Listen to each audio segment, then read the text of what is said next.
রাসূলুল্লাহর আপন চাচতো ভাই আব্দুল্লাহ ইবনে আব্বাস বয়স মাত্র 10 দিন। কয় দিন? 10 দিনের সময় আল্লাহর নবীর একটা সুন্নত হলো, কোন বাচ্চা দুনিয়ায় ভূমিষ্ঠ হইলে আর রাসূলুল্লাহ মধু পান করাইতেন, 1-2 ফোঁটা মধু দিয়ে দিতেন, বাচ্চারা চুকচুক করে খাইতো। আর রহমাতুল লিল আলামিন দোয়া করতেন, আল্লাহ ওর মুখটা যেমন মিষ্টির মতো মধুর হয়ে গেছে, ওর চরিত্রটাও তুমি মধুর মতো বানায় দিও।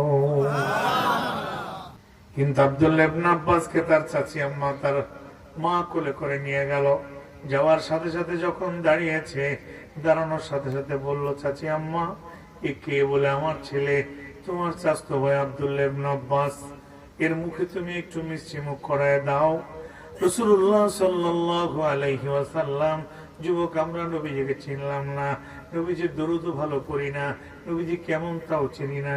নবীজিকে চিনছে জঙ্গলের হিংস্র প্রাণী, নবীজিকে চিনছে দুনিয়ার জমিনের মধ্যে মাছ, নবীজিকে চিনছে ওই দুনিয়ার জমিনের মধ্যে বালু কণা। জোরে বলুন সুবহানাল্লাহ।